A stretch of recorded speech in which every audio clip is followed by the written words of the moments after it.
Bienvenue sur Contes de la RDC, l'endroit où les histoires d'Afrique prennent vie. Aujourd'hui, découvre l'histoire de Ndata Sangou, un vieux sage qui ne se laisse jamais provoquer. Une jeune épouse qui veut le faire fuir, une belle-mère rusée, mais la patience aura le dernier mot. Installe-toi confortablement, le conte commence. Il était une fois, dans un village d'Afrique centrale, un vieil homme sage et patient nommé Ndata Sangou. Vivant seul depuis quelque temps, il décida qu'il était temps de prendre une nouvelle épouse.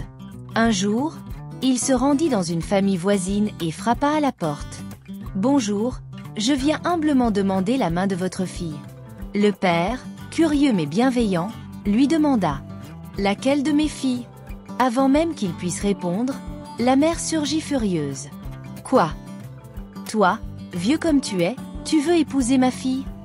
C'est hors de question. » Mais le père, tranquille, répliqua. « Femme, depuis quand une demande d'homme se traite ainsi ? Laisse parler les hommes, va donc à la cuisine. » Et ainsi, malgré les cris de la mère, le père accepta. La dot fut versée, quelques pièces, du vin de palme, 2 boucs. L'affaire fut conclue. La jeune femme, Yessa, n'était pas ravie. Ce mariage ne lui plaisait pas du tout. Elle alla voir sa mère pour se plaindre. « Maman, je n'en peux plus. Ce vieux, avec ses manières, ce n'est pas pour moi. » La mère, rusée, lui dit « Ma fille, s'il ne te renvoie pas, nous ne pourrons pas rompre le mariage. Mets tout ton sel dans sa nourriture demain. Il te chassera aussitôt. » Le lendemain, Yessa prépara un plat exagérément salé.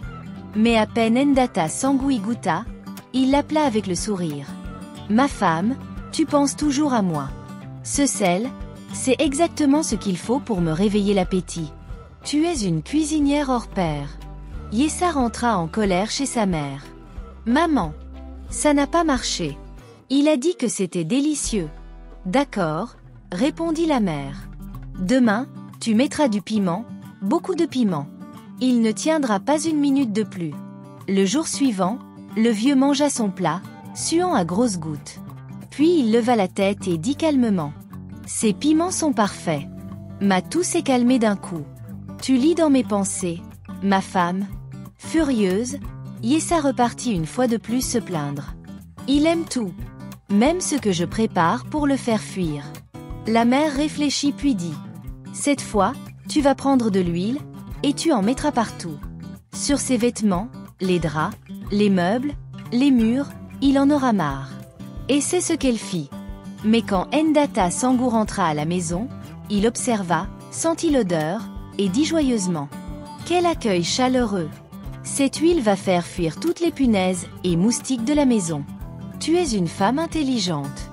Mon choix est le bon. » À ce moment-là, Yessa comprit qu'elle ne gagnerait jamais contre un homme aussi patient, sage et positif.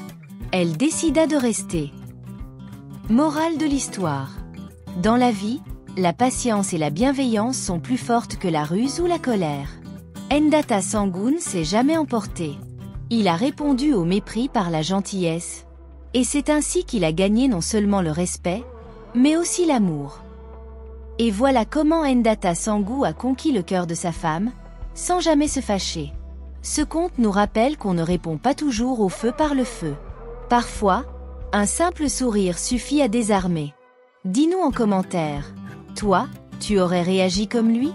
Laisse un like, partage autour de toi, et n'oublie pas de t'abonner à Contes de la RDC. À bientôt pour une nouvelle histoire.